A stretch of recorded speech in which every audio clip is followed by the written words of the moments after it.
Watch me, babe. I've got a degree in chopsticks.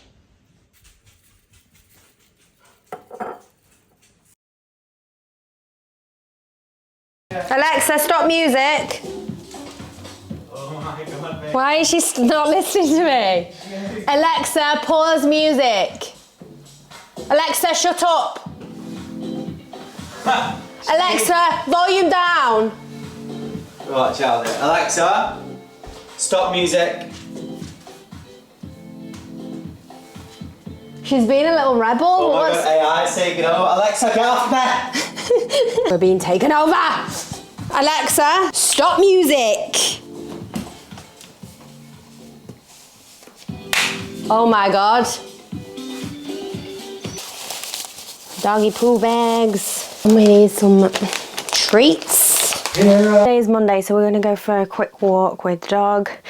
And Liam's got a call.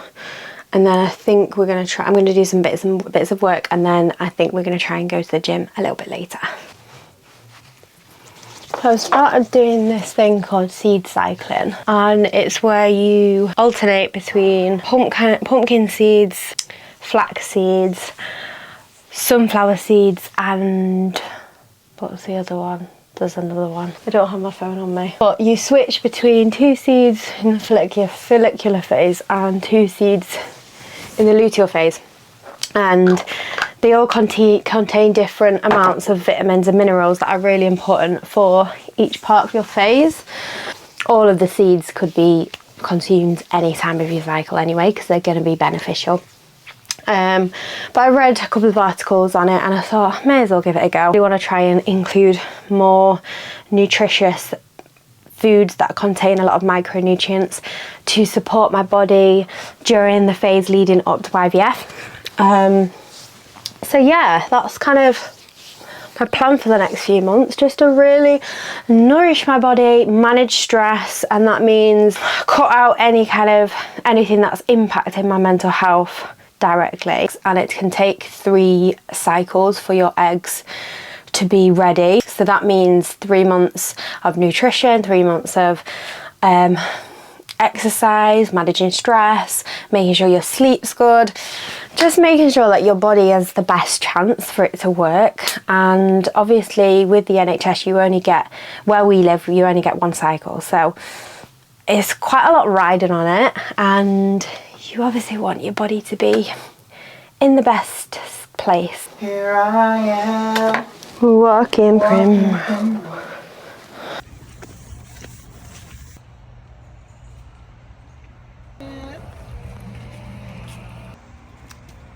You break the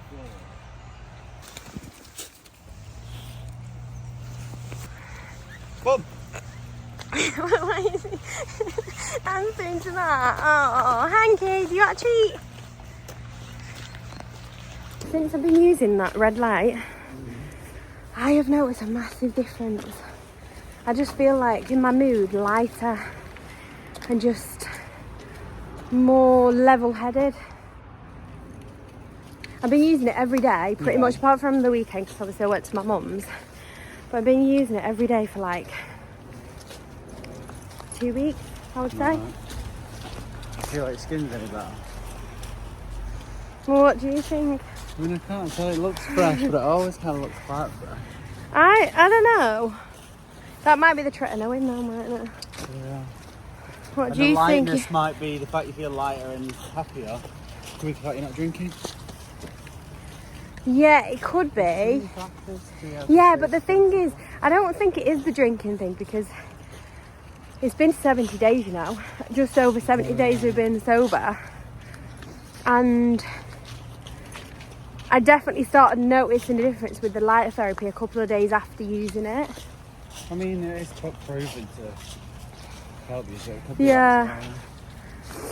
Yeah, I just think it's, honestly, you need to start using it every morning. And you know what it's also good for? Because it's good for blood flow. It's really good for post-workout. So to help you recover faster, your muscles recover faster. How are you doing yourself? You look like Stig of the dump. You're blurring. That's good because I look like a bin man. You There's know nothing wrong what? with bin men, no, I'm just saying. I look like I live in a bin. Man. Stig in the dump. Oh, you already said that, didn't you? Yeah, I don't.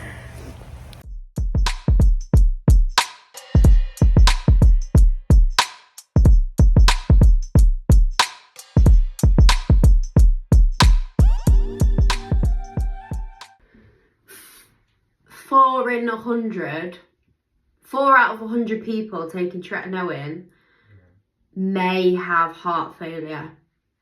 That's still quite hard. Yeah. Heart failure, and then it said something else about swelling. The only reason I thought about it is because I just had this shooting pain in my head while I was putting... What? Just go on one sec. What? Someone's moaning. Go on, what? While I was putting the cream on, started getting this shooting pain in my head. And that's exactly why you don't treat yourself like a guinea pig, kids. Oh. Live, laugh, love. My hair's grown quite a lot since my last hair appointment. Tomorrow, getting my hair, it's going to be long and luscious. So this is kind of a little before I get it done. This is what it's looking like. Look at the greys and the roots. I've literally not had it done in 4 months, probably 4 or 5 months. So I can't wait to feel princessy and nice.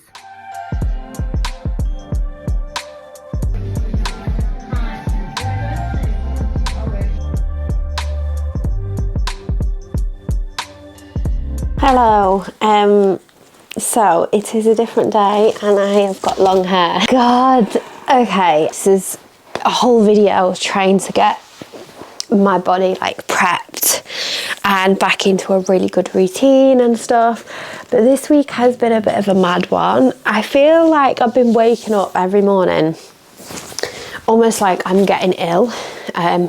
Feel ill, feel like groggy, headache, congested, and then towards the end of the day it just goes, and I've been like that for the past kind of 2 weeks. I want the illness to come and go and not be in this like limbo stage. I suppose it shows that my body is clearly working its ass off to make sure that I don't fully get wiped out. Anyway, today I'm on my own. Liam's in London. It's a beautiful day outside. Look, you can't even see. Oh yeah, you can. Look how beautiful that sky is, and look how beautiful my little doggy is. You're so handsome, Hank. I'm gonna do some ab exercises now because I really need to strengthen my core post lap. And now I'm in like the stage where I can actually do ab exercises, really gentle ab exercises, but I just want to get back to it. I feel my body is just it's still not fit at the moment. And I know it's going to take me a while. I'm not putting too much pressure on myself, but I just want to get into a really good space post-surgery and pre-IVF. So yeah, I'm going to do some ab exercises now.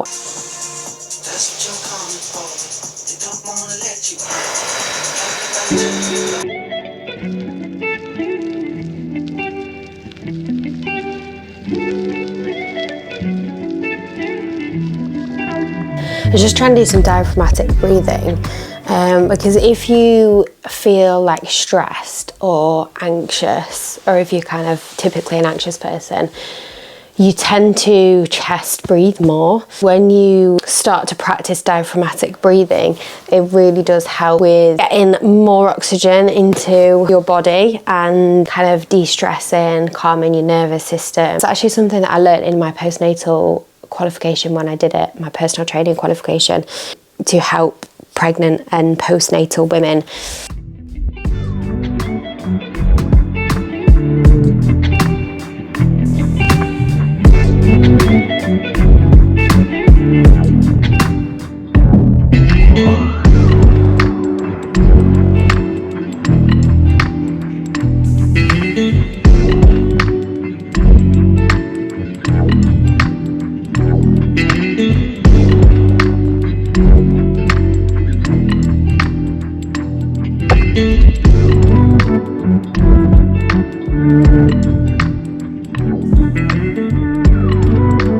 Now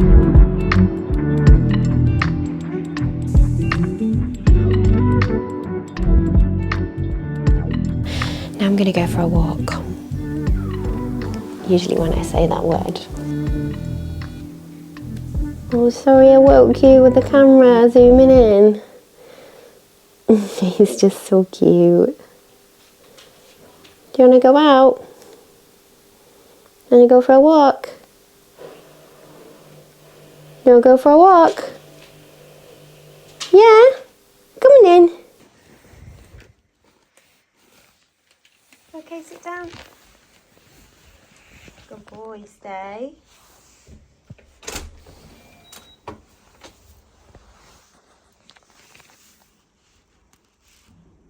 Okay, come on in.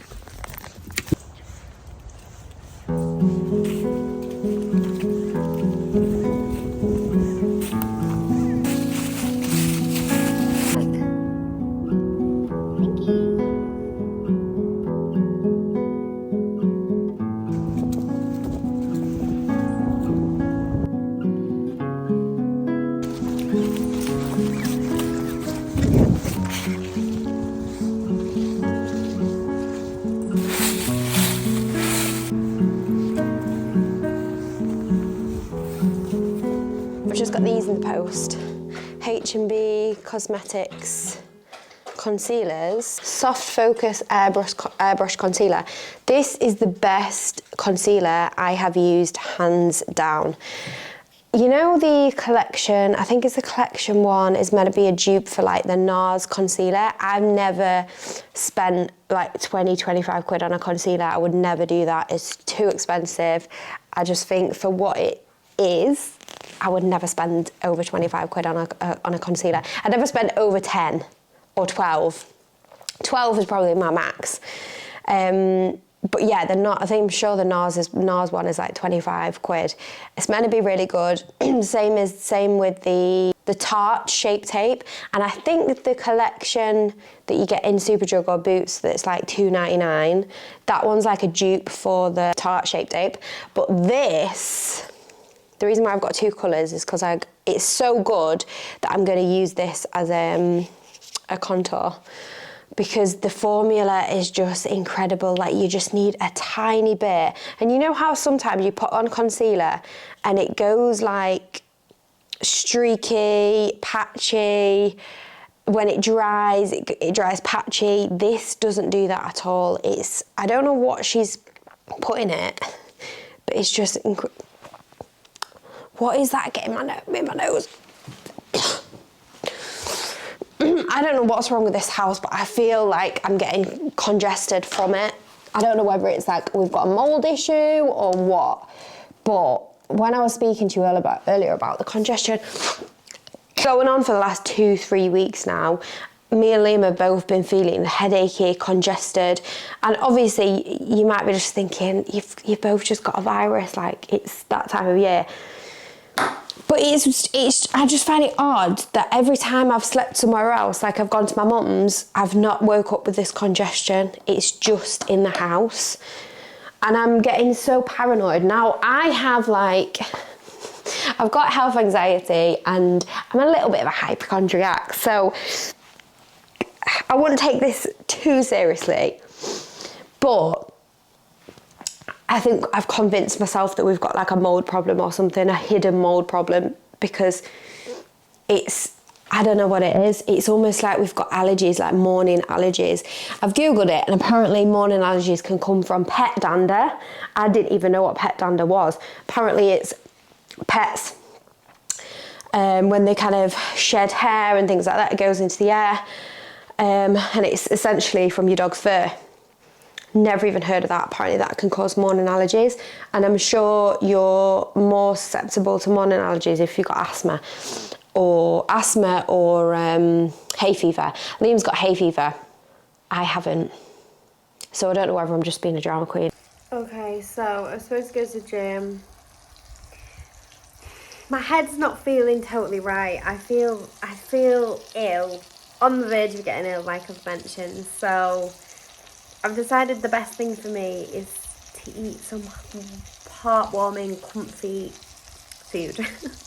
So I'm gonna make vegan mac and cheese. Yeah, obviously it's not the most healthy. It's got quite a bit of fat in, but sometimes you've just gotta feed your brain and your mental health. Do you know what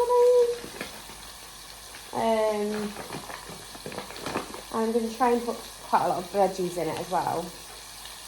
Right, I'm definitely gonna make a mistake here because last time I cooked this, I did not eyeball it in the slightest. Let's try the test sauce. Oh my god, that's amazing. Wow. That is just enough spice. And there's definitely so much here as well.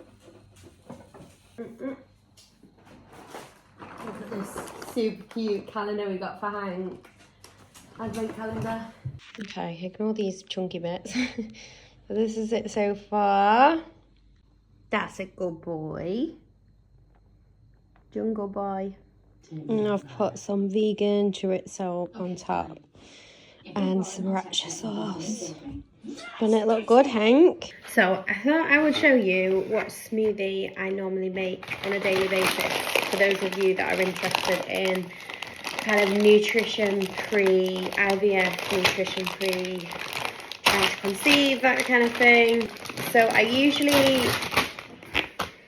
put this in, maca powder. It's really good for libido.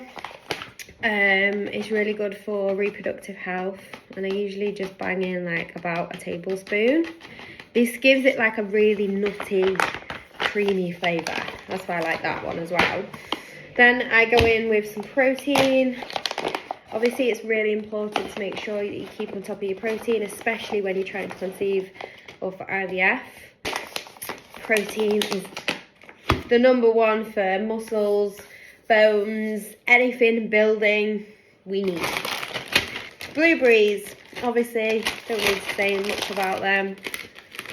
Full of micronutrients. Oh, lots of vitamin C. And then for taste, I normally go for like mango or like some pineapple just because mango is my favourite. And then I also bang in a banana as well, just to make it creamy. And obviously they're full of potassium as well. And that's it. Blend and enjoy. Hello, so it's now the next day and I just thought I'd do a quick clip because I've made the most delicious soup I've ever made in my life. And that's not an exaggeration. May sound like it, but maybe it's just because I've not made that many soups. I've been watching Olivia O'Neill's sister, Emma O'Neill, on TikTok, and she always makes these really nice wholesome soups, okay? And obviously soup is full of vitamins, micronutrients, which are needed and necessary for fertility. So I made this massive green soup. So it doesn't look that appetizing, but it's like a curried vegetable soup and it is delicious. Now it's got in all of your typical veggies. It's got potatoes, spinach, peas, cannelloni beans, leeks, onions, ginger, garlic, what else?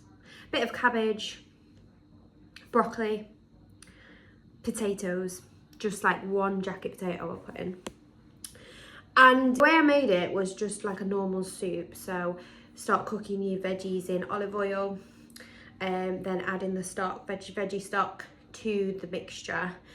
But the secret ingredients that just, I feel like just topped it off were bay leaves, soy sauce, white rice vinegar, almond butter, just like a little teaspoon of almond butter, Marmite, and balsamic vinegar.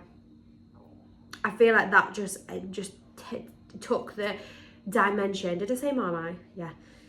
I feel like that took the soup to another dimension. And honestly, oh, and it's got turmeric in as well to make it like a curried flavour. But obviously, those ingredients, especially like the ginger, the garlic, the turmeric, are just the most wholesome ingredients for inflammation. they're so good for your body, so good. And my body's been feeling so inflamed. I think I'm around about 1 or 2 days before ovulation. So this is like the peak time in my cycle where I'm like sexy, confident. This is my time to shine. And actually the last few days I've been feeling so inflamed, bloated. And I got up this morning and I was like, I need to make soup. I just need all of the veggies that are in my fridge in my body. So that's where the soup came from. So it's quite a few days later now. It's about 4 or 5 days later. In between the last clip and this clip, I had an IVF appointment. Me and Liam had to go. We were spoken to by one of the fertility doctors about the process, step by step.